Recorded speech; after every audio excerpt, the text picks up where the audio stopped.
Hello runners and welcome to another episode of IRUN4ULTRA's podcast. Eoin is a self-professed nerd who didn't discover his athletic side till later in life. But once he did, his competitive side combined with his natural athletic abilities and his intellectual analytical mind made him the most accomplished Irish ultra runner out there. Eoin is a record holder of many record holders. He has the Irish 24 and 48 hour running record. He has the Irish 6-day running challenge record. In fact, he's also the current men's spine race record holder. Actually, he just won the men's spine race again. And we get to talk to him about that and much more. Hi Eoin, welcome to IRUN4ULTRA's podcast.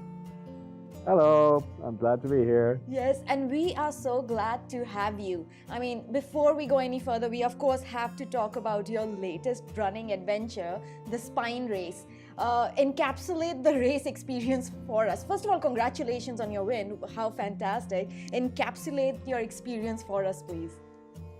The spine race is called Britain's most brutal race, and it is. It's a really brutal race in the terms of each version of the race gets named after the bad weather on it, usually. This is actually quite a good weather race, but still we got blasted by high winds on the first day, and it was negative temperatures on the last night over some really remote hills. So there's always some adventure on it, and it's a good distance, around 200 miles, 400k.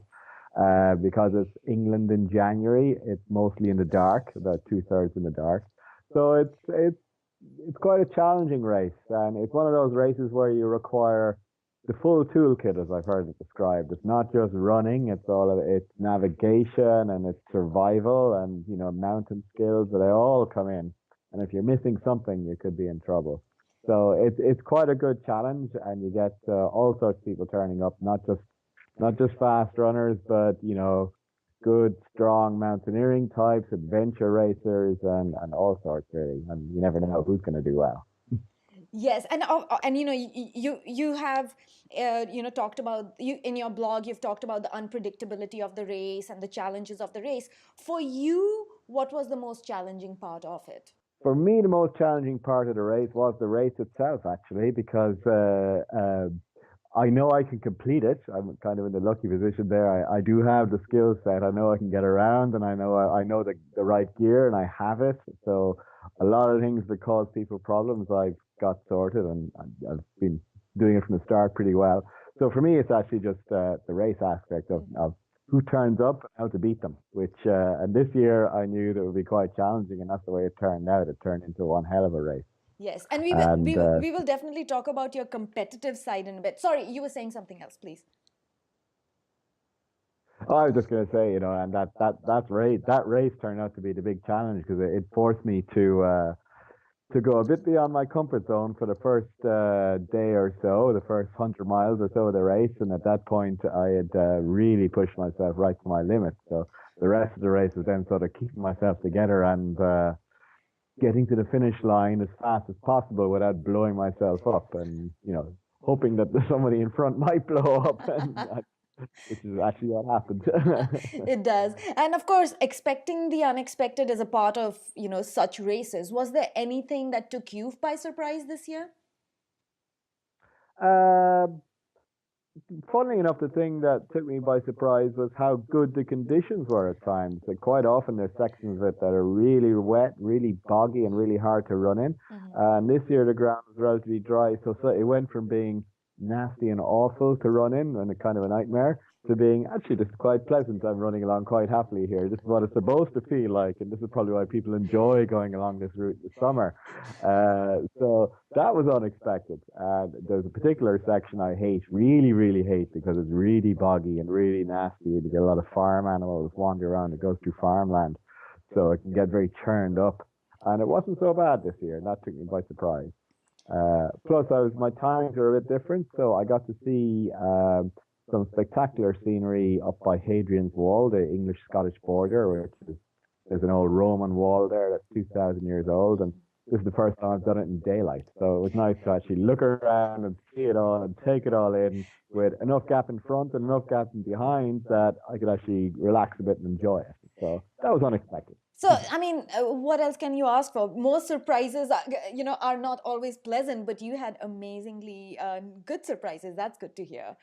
And Yeah, this year was. this year was. So, also, tell us. So you crossed the finish line. You've broken the men's record. You won the race. What's going through your head? 2 years ago, I broke the record. This year, I was 2 hours behind my own record, but and my own record got broken by this amazing female runner, Jasmine. Jasmine Paris. Yes. Yeah, which was phenomenal. So I didn't quite make my record, probably because I slept a bit more. I was actually running faster, and I could have broken my record, but I was doing that thing of being a bit more relaxed about it. So I did the year I broke the record, I was not able to run up the last hill. Whereas this year, I actually really ran up the last hill and up over it really quickly, and even jumped on the finish line with the ecstasy of finishing. So that was really unusual. Amazing. That's amazing. So would you say, okay, so let's talk about the year that you broke the record versus this year. Sounds like you enjoyed this year more, though. They were both enjoyable. Between breaking the record and this year, I've had 2 DNFs. So when you've had 2 of those and you come back, you're going to be happy just to finish. And, finishing and then unexpectedly gaining a place as well, because I only found out that the male runner in front of me had to pull out with 6 kilometers to go. I only found that out as I was approaching the finish line. Wow. It was something I suspected could happen, but then I was going along thinking, I'm going to have a 3-2-1 finish. I'll be third in the race, second male, first over 50. And then it's like, I'm actually going to be first male, second in the race, first over 50.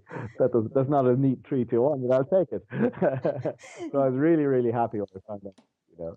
That's amazing. And of course, you mentioned Jasmine earlier. So do you see yourself attempting to break the record again and potentially hers? Because you're a competitive person who likes to challenge himself. I'm a competitive person, yeah. But to be honest, I think Jasmine is just faster. It's simple as that. And she has a natural skill set that's quite phenomenal. I've never seen anyone who is so good at sleep deprivation. So much so that when we were there's about 5 aid stations on the course, and I'm always tracking what people in front are doing and trying to figure out what people behind are doing. So I'd heard on the 4th aid station, where I'd normally always get 2 hours sleep, because I know the leg after that, if you get sleep deprived, it's really horrific. Mm-hmm. So I get 2 hours sleep there always to not go through that nightmare again, because I did that in the first year. And I heard that Jasmine had gone straight through, and I heard that Eugenie, who was behind her, had taken 40 minutes sleep. And funny enough, my reaction was, Jasmine will be fine, but Eugenie might be in trouble. Because I just knew that Jasmine was handling it so well that she was probably fine with no sleep. Whereas I knew Eugenie needs a bit more, and he was really pushing the limits there, which, as it turned out, was correct in both cases. But for Jasmine, it was her first time attempting a multi-day race, so it was awesome to watch it and see just how good she was. So with that level of talent, she's got huge speed, which is reflected in a lot of her earlier records. And that ability to handle sleep deprivation, which is better than anyone else I've ever seen. I don't think I can match her time. It's just too far out. And, we will talk. Sorry, you broke off a little bit. I said that won't stop me trying. I just don't really think I'll get it. Because you're a competitive person by nature, of course. We will talk much more about what you find challenging, but we still have to talk about records, because you have a thing for setting records, be it the 24-hour Irish record, 48, 6-day. You have a whole list of records that you've set. What is it about setting records that, you chase it? And were you always this person?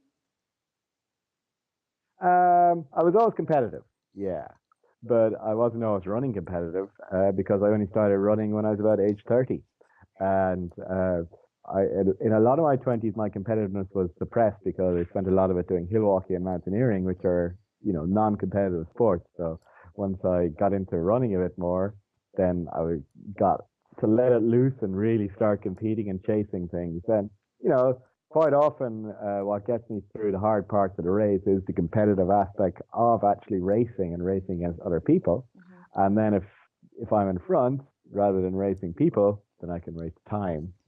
So there's always something to race, and even if it's a completely artificial time, even if you're breaking a record, you can set the target time you want to try and hit Yes. to, and just keep pushing it up and keep pushing it forward. And the nature of it varies. It's always good when someone else has done something before you and set a mark. Yes. That's always good to chase. So, when it comes to competing, what do you enjoy most? Beating other people or the achievement aspect of it? Or both? Both, both. I mean, I definitely enjoy the whole competition, and the great thing about ultra running is it's friendly competition. Yes. It's definitely there, and we're all out to beat each other, but at the same time, we're all very friendly.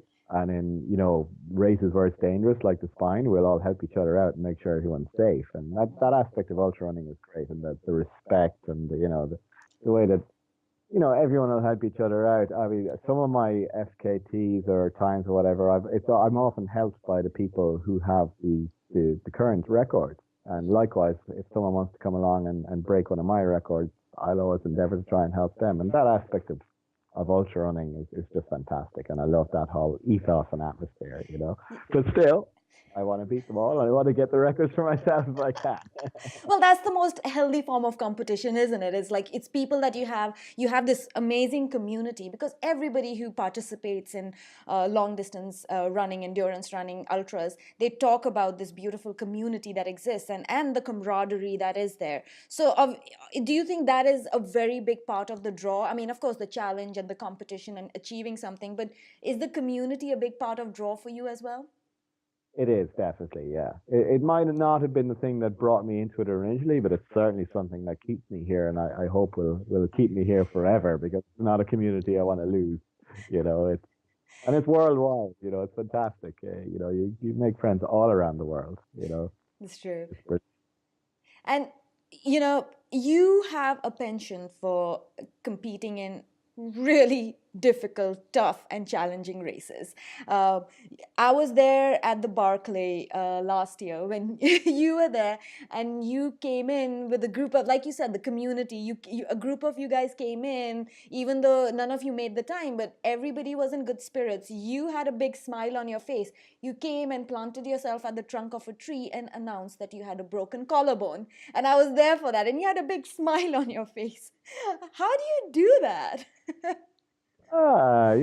You've got that's the joy of finishing, and the Barclay is such a huge challenge. Huge, That's huge. huge, and no matter how much you hear it, until you get there and it really kicks you, and Yes. then and we'd all got a good kicking on that lap. So and then just working together in the camaraderie, we actually had a brilliant time working around the course together, and turned it into something extremely enjoyable as a result of working together. And and just the whole being there and being part of the Barclay experience, you can't but enjoy it. So a broken collarbone, it wasn't my first one, so I knew how to handle it. It's either fortunate or unfortunate trait of competitive people. I think that you can take a lot of pain, Yeah. so you can kind of put it in the background and ignore it, which is what I was doing most of the time. Yeah. So for most of that lap, I didn't feel the pain of the broken collarbone. It was just something in the background, except when I slid and fell on my side. Then it hurt. How's it doing now? Oh, it's fully cured now. That's the good thing about broken bones. They heal in 6 weeks, as long as you don't do anything silly. So they're kind of a nice injury to have that way.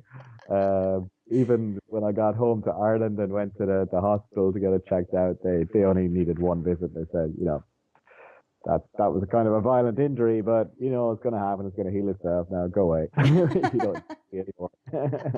So, I mean, arguably that last year was the toughest Barclay in a long time, and they talked about the it's so much fun sitting around and talking to Laz, and I had the good fortune of being able to do that, waiting for runners to come through. And he talked about this previous year where it was incredibly cold and everything, but which was a very tough year. But even when I asked him, I was like, between it being cold and wet, which would you pick? He was like, I'd pick the cold anytime versus the wet. Would you agree?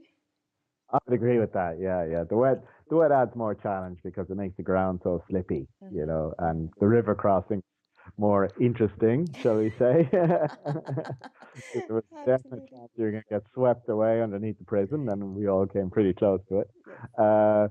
But yeah, and cold, dry cold is very, very easy to deal with. And being in Ireland, we know that that's actually far easier than damp, even moderate warmth. Mhm. I've seen people in races in Ireland get hypothermic in 20 degrees centigrade Wow. because of the dampness. You Mhm. know, in countries like Ireland, you can be somewhere where you're just not going to escape the dampness. There's no hiding from it Mhm. until you find somewhere indoors. And it's a lot harder to deal with than dry cold, So something like snow or, anything that's, once the rain turns to snow, it actually gets easier, It is. and Yeah. the gear actually works better in Mhm. those conditions. Whereas when it's warm and damp, it's actually far more dangerous and far more difficult to deal with because Mhm. conflicted about what gear to put on. Do you put on your rain jacket and overheat, or do you try and take it off and then risk going too cold? You have all these things you need to balance out. And yeah, it's far more difficult. So what we encountered in Barclay was a nice combination of let's just take the most difficult race in the world and add another level of difficulty onto it again. It's unbelievable. Yes, it was unbelievable. We were there shooting, and we were, I mean, relatively dry comparatively, but it was quite a sight to see all the runners and everything, all the heart and soul that goes into that race. It's beautiful to watch, and of course, Laz has so much to do with it, and everybody has their favorite Laz stories. Oh, what was your experience like? Tell us about your Laz story, favorite Laz story. I actually I didn't interact with lads as much as I was hoping to, funny enough, because I was too busy running most of the time or I was sleeping.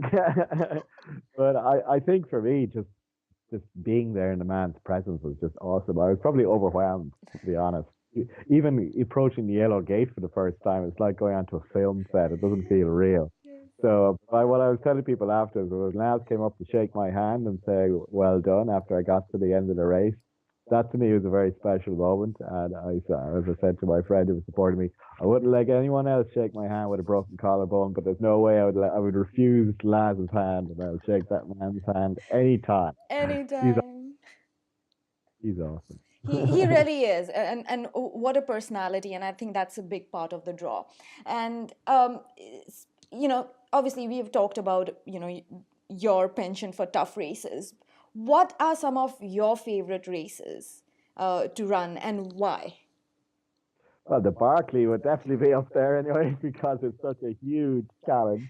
And what I've been saying about Barclay is you're out there with a bunch of winners, a field full of winners, 30 or 40 people who have got there because they're so good, and they're all getting kicked. They're all, we're a bunch of losers when you're out there in the Barclay. We were all losers last year. These are awesome people. You get chatting to them and find out that I'm running with someone who's got a gold medal from the World 24-Hour Running Championships, or who's a three times Spartan race world champion. All this, and yeah, but we're all losing.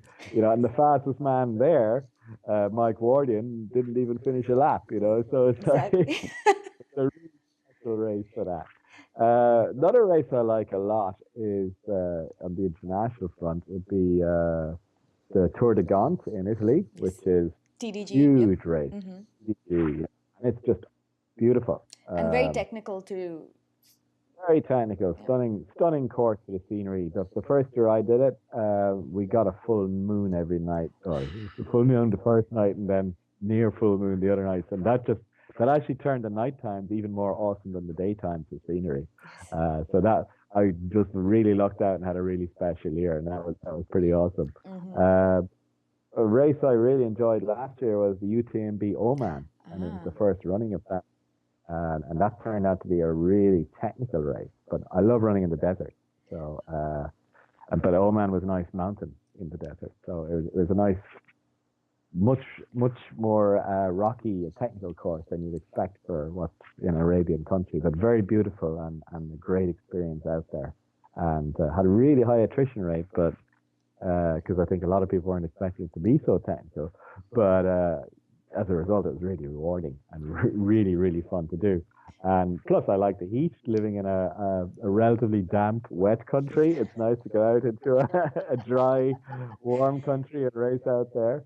So that always helps. You don't have to suffer in every race. It's sometimes good to get a good one. I love the spine, obviously, and I love the challenge of the spine, and because that's the race. That's still, again, it's somewhat akin to the Barclay in that, as Laz says, it's not, unless it's difficult, unless it's challenging, there's no point in doing it. And that's the spine is that. They hold it in January because January is the worst possible timing to put on a race there. And you get all these, as I was saying about that wet cold and so on. Yeah. It's set up to be difficult, and I like that, and all that dark. So things like that which are challenging. On the flip side, a lot of those, I actually enjoy all those. For me, what's actually the most challenging is the flat ultras, especially the looped ones. So, my first 24-hour race was quite a challenge. I've gotten used to it now, but I don't think I ever do one where without finding myself at some point between 12 and 24 hours going, why am I doing this? I always think never again. Why am I doing this? Why am I here? This is the last one. I'm not doing it again. How bad they are. The 6-day ones are even more challenging because they really load up, and they're so challenging that I've only done 2 because they probably intimidate more, and they actually, even though Barclay and Spine and so on are much more technically difficult races, because they're so enjoyable, they're actually easier for me to, I have a stronger desire to go back, whereas the 6-day race, I intend to go back to do one, but I have to work up to it because it's probably a bigger mental challenge as opposed to the physical challenges of the other one. So you have different challenges like that. But the advantage of things like 24-hour and 6 days, they're much more directly comparable, and you have this great history, and one of the things I do love doing is what I call running in the footsteps of legends, and that's what you're doing in those races, you're running in legacy and it's cool footsteps, you're running in all these great runners' footsteps, and I love embracing that and being part of it. My first multi-day race was across the years, and I was doing it because an Irish friend of mine, Tony Mangan, had gone and done it a few years earlier, and I'd heard all his stories, and Tony had actually won it. So I was running in Tony's footsteps, but I knew I was also running in Janis Kurs' footsteps and John Giesler's footsteps, and as it turned out, Joe Fages, I actually was running in his footsteps because we raced hard on that one. So that's, I embrace that, and I love that history of the 24 hours and the 6 days. The history of 6 days goes right back to the 19th century. Yeah. That's long history. And you have talked a lot, of course, about how competitive you are, and you enjoy challenges. So what would you say personally? I know you've talked about sleep depression, also sleep deprivation being a part of some of the biggest challenges, but what are the biggest challenges that you face in long distance ultra running, and what do you find more challenging, the physical aspect of it or the mental aspect of it? Oh, it really is a moment in time thing, and it also depends on the race you're doing, because if you're running along in the spine and the ground is terrible and it's dark and you're sleep deprived, then what will be getting at me there will be more, I can't go to sleep because it's too dangerous to sleep. Now I have to put up with sleep deprivation, and that would be really awful and challenging. Whereas if I'm in a looped ultra, and it was similar circumstances. Well, first of all, it'd be a different challenge because if I was sleep deprived, I'd just be measuring the clock and trying to work out, will I gain more time by sleeping now and because I speed up afterwards, versus shall I stay out and just push through it? So it's a different set of calculations, different challenges. So it's very, very specific at any given point in time as to what the challenge is and what's the most challenging thing, So who knows? I mean, I think it's something I've gained from an adventure racing background as well, is that ability to take on whatever the challenge is, because you get anything thrown at you in an adventure racer, it always gets thrown into your discomfort zone at some point, because there's so many different sports that you're always at some point operating way outside where you want to be. So that's a good learning factory for taking on challenges and just having to deal with things, whatever they are, and thinking on your feet. Or quite often it's literally. like Because certainly in the early days, the most challenging thing was just simply tired feet and getting tired. That seems to be less of a problem these days. So it's the challenges that come more to the fore now tend to be more the mental ones of sleep deprivation and things like that.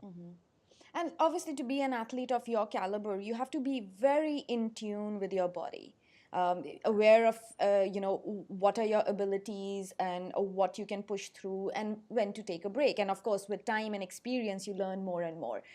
So, from an informed point of view, what would you say are your attributes that help you in this very interesting and unique sufferfest of a sport of Yeah, long distance endurance running? What are the unique factors would you say that you have that help you with it, and how much would you attribute to nature versus nurture? good questions. One we touched on earlier was the ability to take pain, and uh, it's funny because I was discussing this with a fellow ultra earlier. We're actually quite a lot of us are afraid of pain. As in, we're like anyone else. If a dentist comes near, you're gonna go, oh, needle, big needle. But at the same time, we can take this huge pain load and deal with it.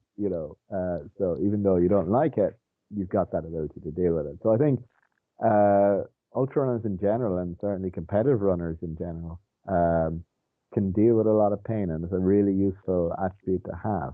I think I remember seeing one of the Steve Prefontaine films where that's the quote that stayed with me. What made him the best, and he said his ability to take the pain was what made him that. And it's a horrible attribute to have, but it's actually a very good one. One of my attributes, I think that is definitely takes me up a level is pacing, the ability to know how to run a good pace and what the right pace is to run for any given race and how to sustain that over the full length of the race.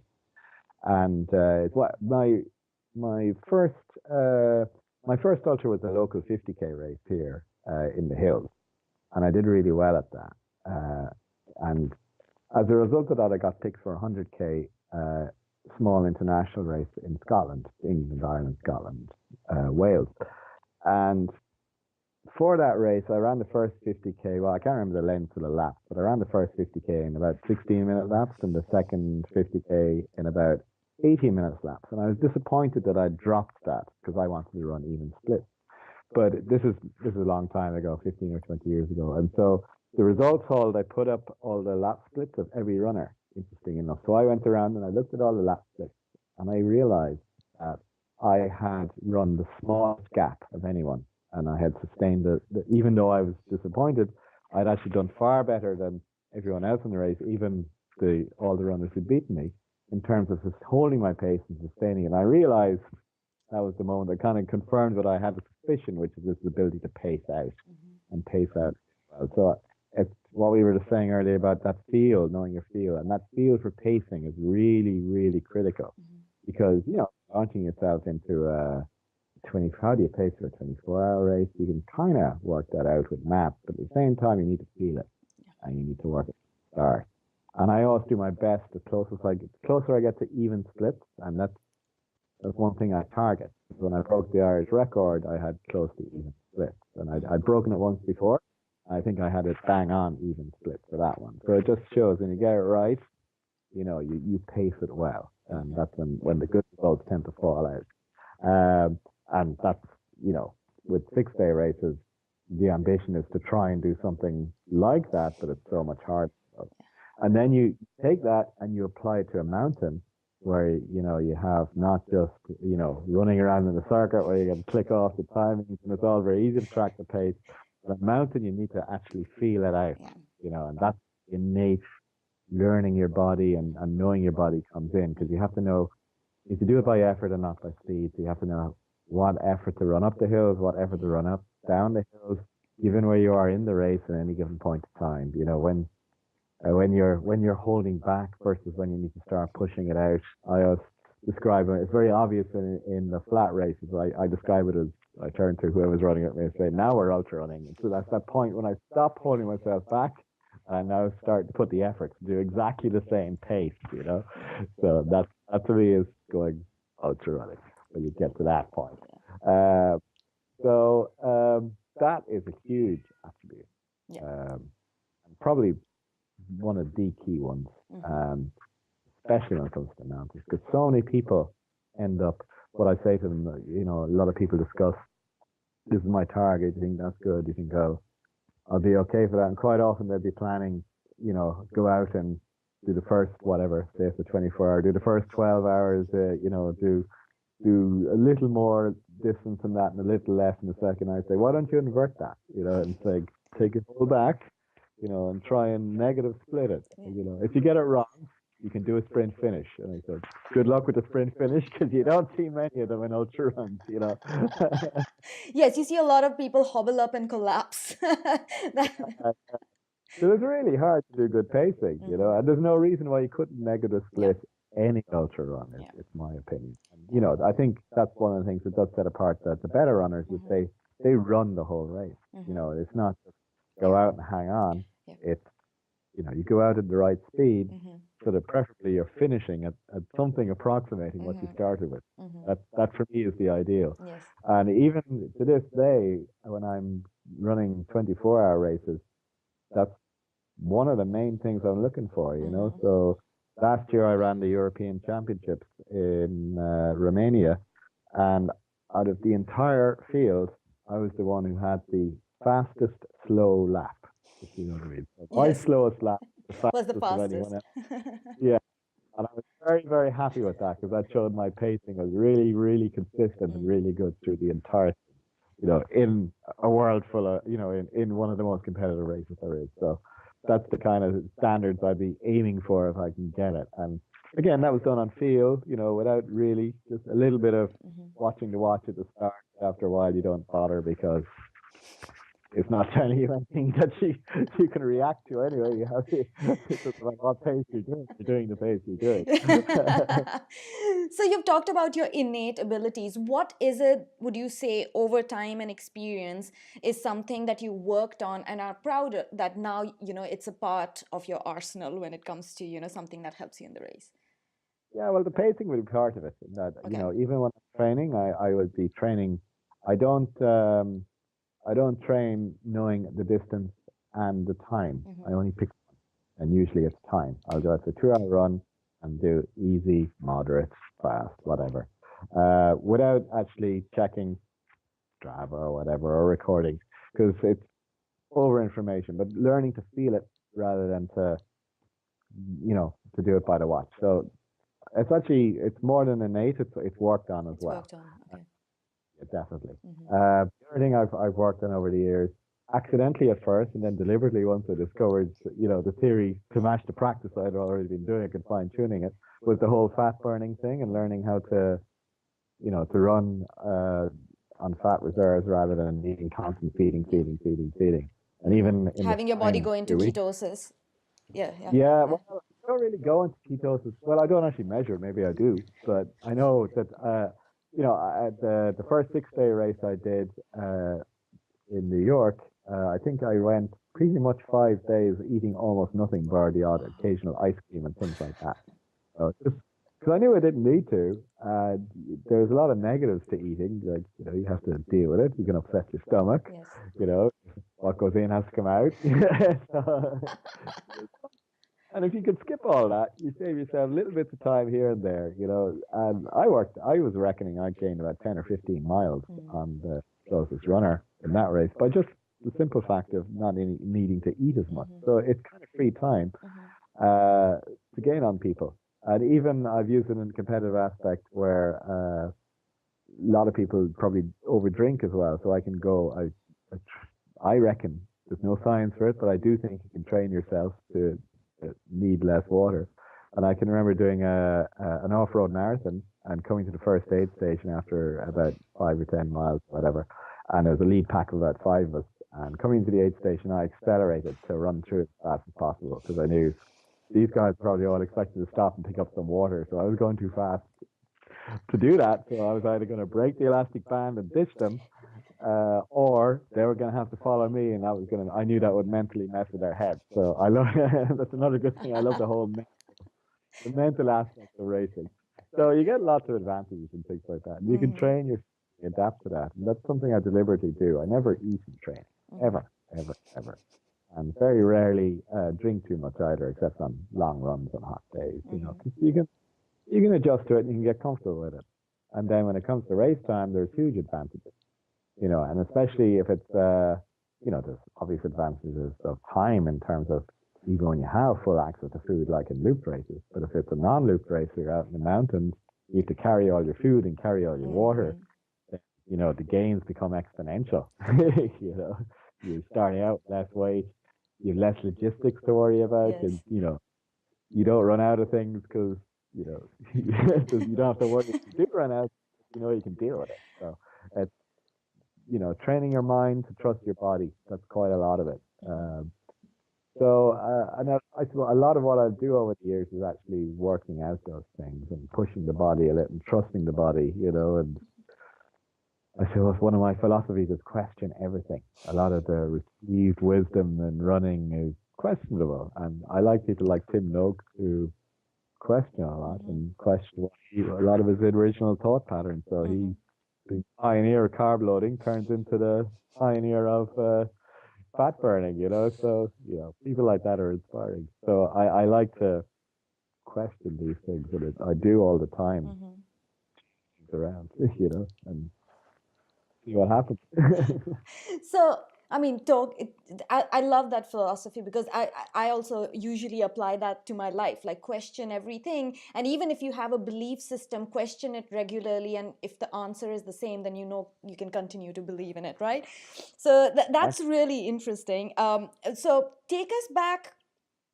I'm trying, we're getting a more of an understanding of you, Eoin, as a runner today.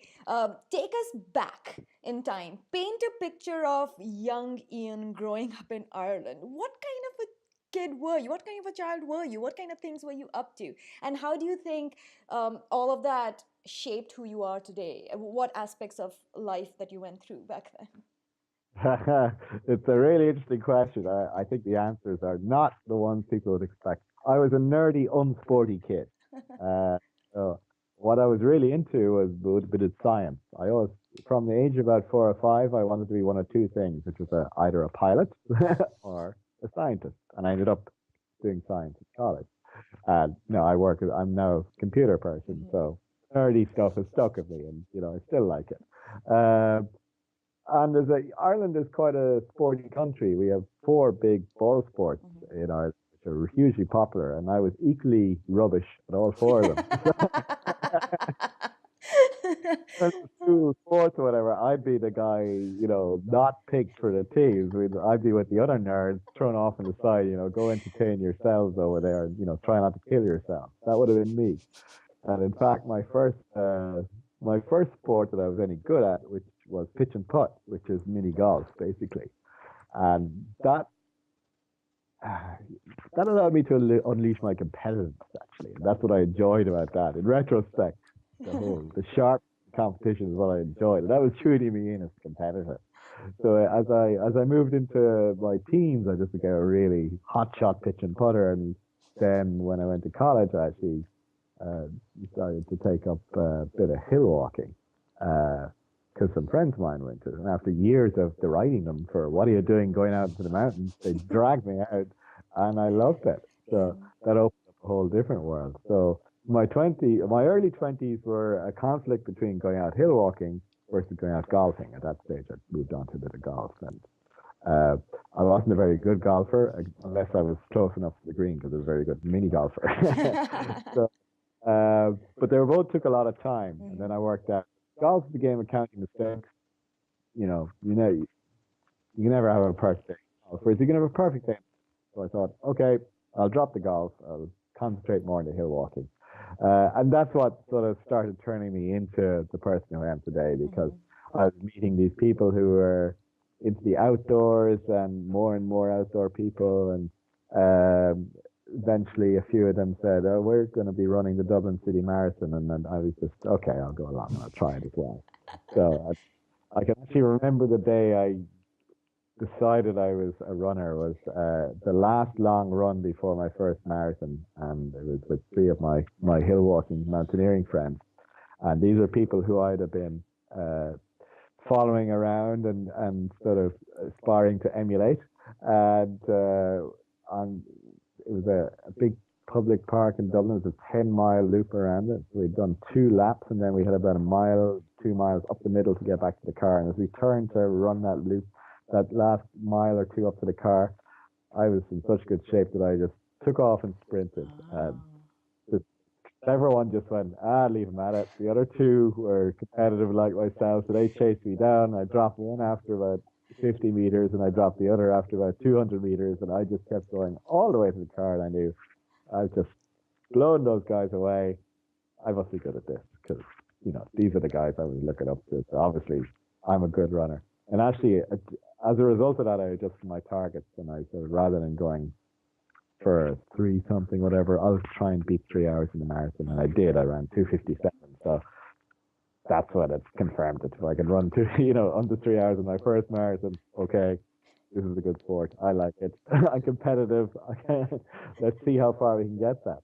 And I actually it wasn't long afterwards that I started making big decisions, in life at that stage. Do I concentrate my focus and effort on my career, or do I concentrate my focus and effort on the sport? And I made a conscious decision to concentrate a bit more on the sport, because my thinking was, I'm still young enough that if I'm any good at this, I can, see how far I can take the sport and come back to the career afterwards. No big deal if I lose a couple of years in the career. Whereas you just concentrate in the career, you can never really come back to the sport. You come back to it in your 50s, just then going, I wonder what I could have done. Yeah, not everyone is Marco Omo. Yeah, exactly. So, it was quite conscious at that stage that that I would turn myself into this more sporty version of myself, which is almost entirely the opposite of what I was as a child. Pretty much entirely.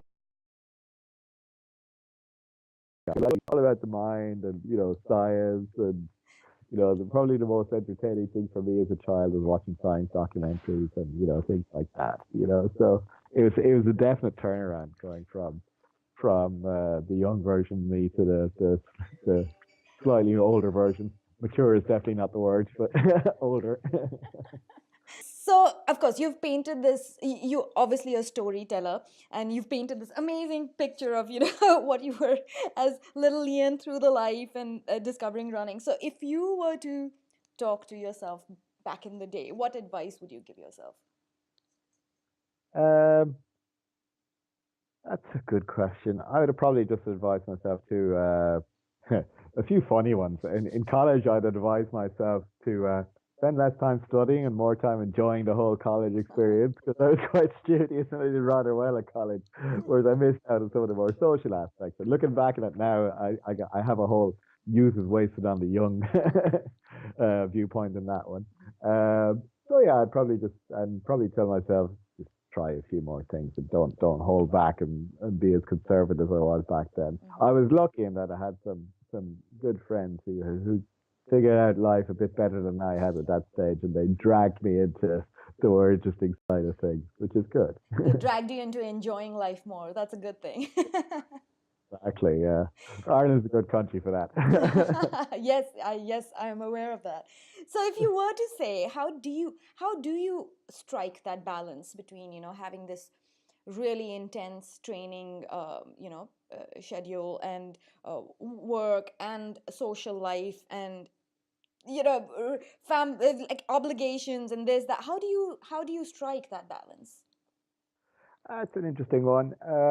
You have to work it out for yourself what your priorities are, because the answer is different depending on what your life priorities are. So for me, running is a lifestyle, and that's my decision.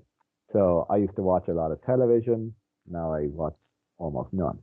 And that's because I knew I had to get a lot of time from somewhere. So 5 hours or whatever watching television a day in my early 20s is all gone now, because that's the running training time.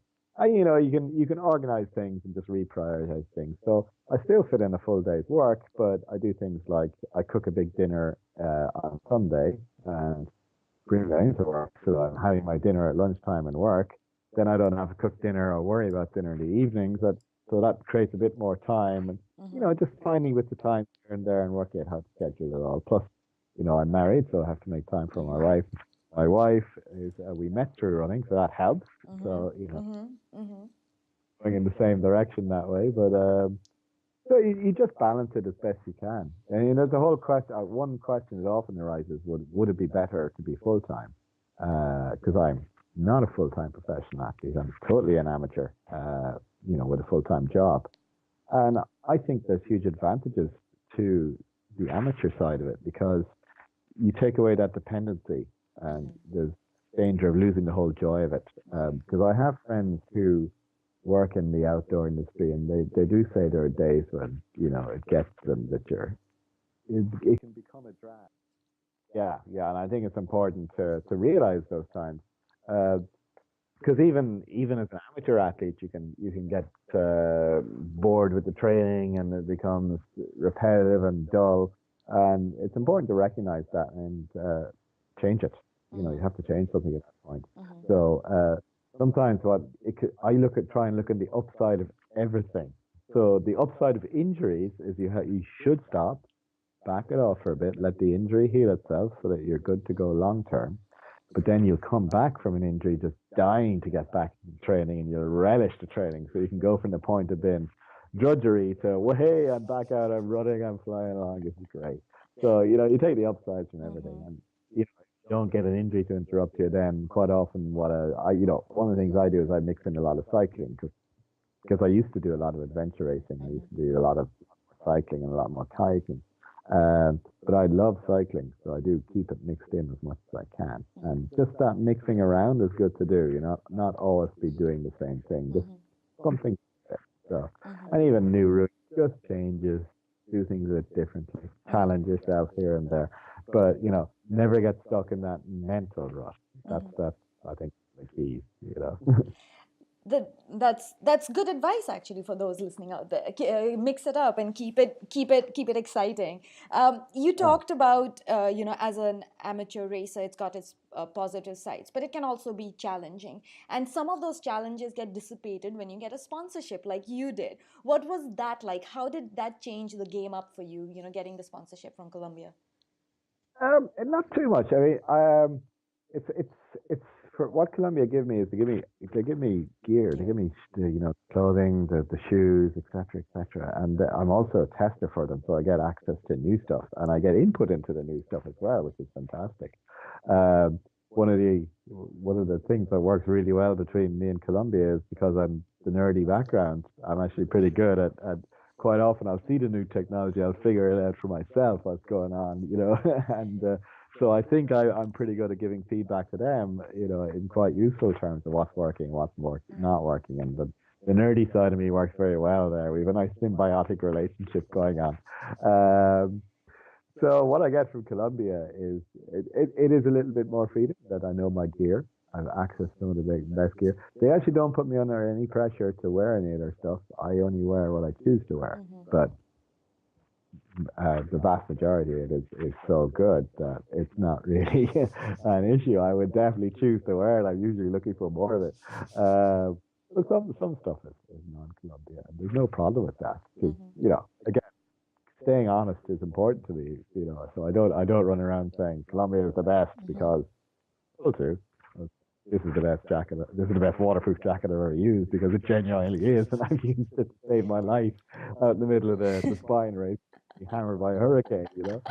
So that's the advantage of Colombia, and it's great having a big company occasionally behind you. There's a lot of advantages. I went to the UTMB one year, and the airline lost my luggage going out. The guys just said, "Come on, let's go." At least I was in Chamonix, which is the outdoor capital of Europe, so there was a whole range of gear shops, so we just went shopping and got everything that was needed to take part. And there was, having that kind of support behind it is great. And there's a real family atmosphere through Colombia, actually, which I really like. So that's been great. And I kind of accidentally fell in, well, not so much accidentally, I was suggested by by one of my friends, and then one of my old adventure racing teammates had an outdoor magazine, and she said they were looking for people to sponsor. So the right place at the right time, and I got suggested. So, and it's just worked so well ever since. So I mean that's great, but I'm still amateur. I don't get money from them, so still plow my own furrow that way. But it's great having that behind you for sure. So you've talked about, obviously getting support as far as gear and everything is concerned from Colombia, and you touched upon this a little bit earlier, but I would love for you to go into depth about this. Support system. That's obviously a very important part to be able to continue to keep running the way you are and also thrive at it. You need a support system around you, be it your crew, be it family, friends, everything. So talk about that a little bit.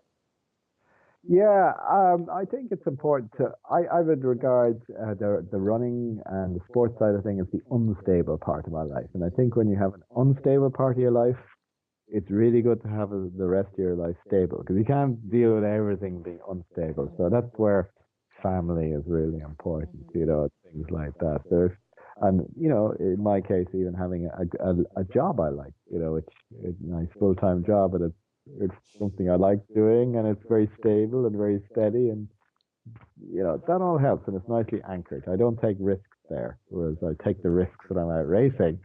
I'd happily risk my life in certain circumstances racing, but I wouldn't take a risk of my job kind of thing, because that's stable.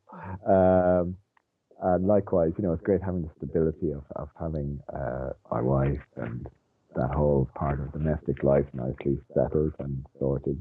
Obviously you can't take it for granted, but it's stable. So I think that's really, really important. It actually allows you to be slightly more risky in the sporting side. That's the way I look at it anyway. Well, that's really lovely to hear, and of course, having a support system is just the emotional side of it is also wonderful. And when you cross that finish line, those are the people you're looking for. you, Yeah. yes. Even better if it's halfway through that you have your support crew there, they're helping you, and geez, I'd even count, a lot of races have volunteers who you see over and over again, and they're all part of the support system as well. And as runners, I'm so grateful to all the volunteers in races. It's relatively easy to pay your money and go and run a race. It's quite a selfish thing to do. Whereas, being a race supporter, or being a race volunteer is quite altruistic in comparison. I have huge admiration for people who do that. In a race like the UTMB, that's 2,000 volunteers, who are part of the whole support structure for that race, and those are awesome people for me. And it really is like so many supporters, and like almost every ultra that you go to, the people there who are volunteering and supporting, they get so much joy from from the process. It really is. I guess that's why there's such a symbiotic relationship. Now we've talked about so many things. Now I would like to know more about, we have a bit of idea. Obviously, you like golfing, bicycling. What are some of the other activities you find yourself craving to do when not to do with running? Cycling is probably the main one, actually. Most of my holidays at this point in time are running and racing. And really, my wife and myself go away at Christmas, and we have a sun holiday together usually. But quite a lot of the time of that is probably half of that is spent me on the bike. So that's definitely one of those things that is free time. The other thing I do is I retain my interest in just general knowledge, current affairs, politics, and science. So I do a lot of reading. The thing that has got me reading far too much at the moment is the whole Brexit politics that's going on in the Atlantic. Yeah. I'm currently 6 days behind my reading schedule on that one because it's all very interesting at the moment. So I've actually been a bit of a political nerd for most of my life, and that'll keep you busy. So of course there's the physical side, the physicality side that you keep yourself engaged with, and the brain, which is actually also when you think about Barclay and most of these races, you have to be most of the people over there are very intellectual people as well. So it's very interesting. Yeah. It's really interesting, actually. And one of the things about Barkley, actually, is I finished the first lap, and I don't think I've been so mentally exhausted in a long time as finishing the first lap of Barkley. Because the amount of concentration it takes to, it's one thing to be following people around, but I was trying to keep up and follow the right people around who knew what they were doing, but also knowing that I needed to do my own navigation at some point. So every second out there, I was trying to learn, trying to absorb, so that I could do the whole lap backwards on under my own steam. So that was 12 hours of concentration, working, remembering, observing, taking it in, as well as, Barclay Lads has given you 7 sheets of instructions which are written in Lads form, which is hilarious. They're entirely accurate. You just only work it out afterwards. Is what I discovered. You're like, that's what that meant. Yeah, exactly. So there's a lot of content. You're standing there with a map and a compass. That you have to Pretty draw sure. out yourself as well. Like, you're not. Uh, so it's actually very intellectually demanding, Yes. the Barclay as a race, and that's one of the things. One of those tools in the toolbox that you need is, quite a lot of it is in the head rather than in the legs. And I love that aspect of running. That I actually I always say I prefer to outthink people, outrace people, than outrun them, because outrunning them is just training or natural attributes. But outthinking people, it's like winning a chess. It's actually It's like when you don't drink when you go through the station to mess with the heads. Is that part of it? Exactly. Yeah. And I have a few competitors in Ireland who are quite similar that way. And we're always hammering at each other mentally rather as much as physically, and it makes really, really interesting. One of the more interesting races I've done is a race here that used to be on here in Ireland called the National Adventure Marathon, and it was a form of an adventure race, but every part of it involved brain work, which is what made it really interesting. So even the simplest part was you do a hill run, but it wasn't straightforward. You had teams of 4, so they would give you a description of the hill run and a profile, and you'd have it for a couple of hours, and then you'd have to submit a time that you thought your team could do this hill run in. And if you then you go do the hill run without actually having seen exactly what it is, just a description on the profile. And if you ran faster than your estimated time, you would only get given your estimated time. But if you ran slower than it, you'd be penalized 4 minutes for every minute you were over. Oh, wow. So there was a huge amount of competitive working out. How much do we want to risk? How fast are we? Who's the slowest person? How much faster can we get them as a team? This kind of thing. So huge amounts of intellect, even for the simple one. And then some of them are even far more complicated than that. One of my favorite ones was an orienteering stage where he split the team in two. What would I call it? Component A. The A side would be given the B side's map and a walkie-talkie, and the B side was given the A side's map, walkie-talkie, and we got. And this is a race in Ireland too? Yeah, it was. And there was so much mental stuff to work out in that actually anyone who was doing it was learning to be really the mental aspects of racing were really drilled in with that. So it was really, really good. And it does sound very Irish, because it's like, yes, there are challenges, but there's a little humor in there. Yeah, absolutely. Yeah, absolutely. So, I mean, you're obviously, yes, you were saying.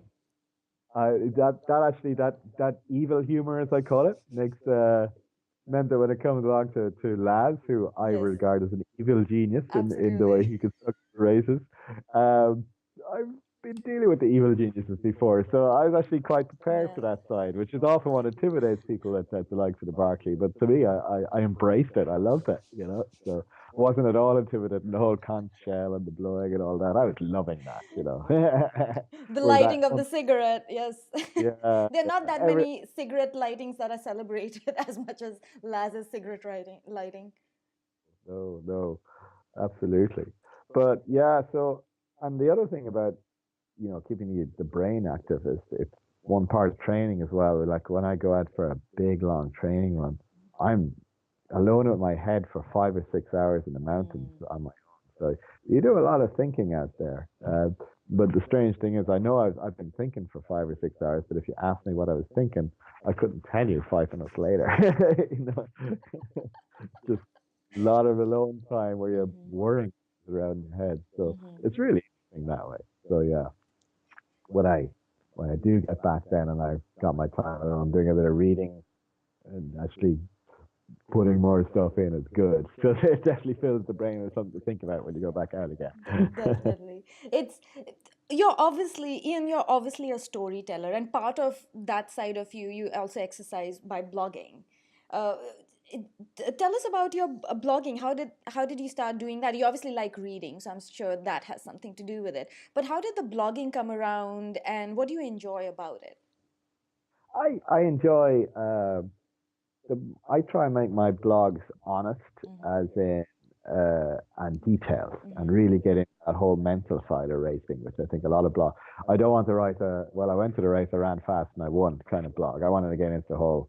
This is how the race progressed, and this is what I was thinking, and this is what I thought the other people were thinking, and that, as I say, the more chess playing aspect of it. So I like to kind of get more of that into the blog. You don't see it as much in a lot of the blogs. A lot of the information out there is about much more physical stuff, the training, the nutrition, and so on, and that's all very good, and I all read it all as well. But I like to try and put a bit more of the mental side in as well. And as I say, keep it honest and be very direct. And I mentioned it before. My friend Tony Magan is another guy who writes interesting blogs. He ran around the world. I think he was the fourth person ever to run around the world. And while he was doing it, he was blogging it. I used to love it because Tony has no filter.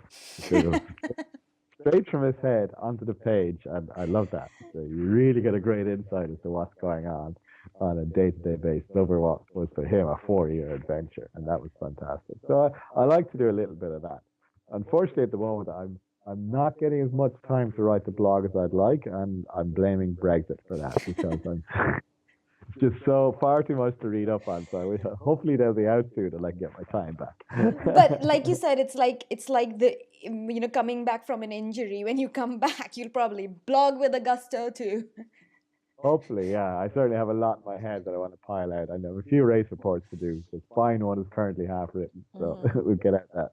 But I'm quite happy with my pre-spine race because I managed to predict the race really well. So that's good. If only I'd put some betting money on, I could have made a lot of money there. Well, that's wonderful. Talking about predicting things, and 10 years from now, how do you see yourself? Or in your ideal situation, how would you picture your life 10 years from now? What I know is that whatever I predict won't happen. No plans to contact with reality. And if I look back and I say, when I was 30, what would I would have thought when I was 20, when I was 40, what would I have thought when I was 30, and so on. And it's rarely where you anything remotely close to it. So really hard to predict. So the main thing is just to be still engaged with what I want to be doing, whatever it is, and have a bit of flexibility about it because anything could happen in the meantime. Stuff happens, so I mightn't be able to run. And I always say, well, if I can't run, hopefully I can cycle. If I can't cycle, then hopefully I'll find something else. But anything to just be engaged and still finding interesting things to do in life. So that's the main thing, to be still alive, to be doing interesting things, and hopefully, with my wife Helen, and keeping it all together and all going. But just the simple things, really. So I don't have any massive ambitions. The furthest in front I plan is a year or so. So January, I kind of would have a vision of what races I'd be doing for the rest of the year. Not an exact vision, but just a rough idea. But that's about it. I wouldn't look beyond that too much. So share the rough idea for 2019 with us. A relatively quiet year because that's a recovery year for me. So the only things I have penciled in really firmly at this stage is the Irish 24-hour running championships, which will be a qualifier then for the European, or no, it's the World 24-hour running championship. So hopefully those two. UTMB, because I've DNF'd the UTMB for the last 3 years. So I need to stop doing that and get back out there and just have a nice, restful, enjoyable race and finish it for a change. Because I'm now 3-3 finishes and 3 DNFs. So I need to get it back on the positive side of things. I'll probably. Well, I'm looking at UTMB Oman again. I enjoyed it so much last year that I would hope to get back again. So for me, that's relatively quiet. That would just be 1, 2, 3, 4, 5 long ultras, having already done the spine. So it actually sounds a lot when you say it, but it's actually quite spaced out. So to me, it seems relatively quiet. But whatever else comes along, but I am definitely going to relax a lot more this year and give myself a bit of a recovery year and take the mileage down a bit. Maybe, hopefully, get a bit faster as a result. Might lose a bit of endurance, but we'll see what happens. So yeah, we'll see. I mean, I have a longer term plan that I will get back and do a really competitive 6-day race, the one that really, really, really scares me. So that's sometimes I have a little habit. If something is too big, it becomes a next year. That happened to me with my favorite of my FKTs is my record for running the length of Ireland. Yes. That was my most perfect run as far as I'm concerned. And there's also a beautiful film out there for those who want to. Yes. It's a great film. An amateur filmmaker just called me up and said, "Do you mind if I take some film?" And he put it together a great thing. So, and my support crew did a great job of putting together some funny videos along the way as well. But it was one of those things I'd had in mind for at least 10 years. But every year was the calendar was full. Where would I fit it? And it's a big logistical exercise, and so 2 years ago, I eventually figured out, okay, there's a window here. I'll take it. All I need to do is find a small enough support crew, and I got the right people, and boom, let's just do it. And so, yeah, something big like that. I couldn't put it on a next year plan, but next year can always be next year as well. So you have to watch. Or 10 years later, and you're still okay with it. Yeah, but I do have a few of those. Like I do, there's a whole pile of things I have in my mind that I could do when I'm retired. Because you can't run across the continent when you have a full-time job because you're not going to get 2 months of holidays to run across the continent. So there's all these things that are there for the future at some point when the balance changes somewhat. There's always a balance in life between time and money. You usually, if you're rich in one, quite often you're poor in the other. So working out where to place that balance can be quite awkward sometimes, unless you're really, really wealthy or you figured it out really well. And I'm not really wealthy, so I'm balancing it all the way the whole time. So that I've kind of put the race limit at about 5 or 6 days, or 2 weeks max. Realistically, that's all you're ever going to get out from a full-time job. So. But at the same time, I'd love to try something like that, running across the US or running across, a big thing like that, or even running the length of the UK, which is a 2-week thing potentially. But not right now. I don't have the time right now, but the time will come. Hopefully. And hopefully we'll have you back on our show and give us an update at that point with all your adventures, or maybe even sooner, Eoin. Hopefully, that would be great. Yes. Well, it was wonderful talking to you, Eoin. I enjoyed myself very much, and we got a lot of insight and inputs from you, which I'm sure the viewers will find very helpful. And congratulations on your win again, and thank you for giving us your time, and it was wonderful. Thank you for coming. It was my pleasure. I really enjoyed the conversation. It was great. Thank you so much. You take care. Bye.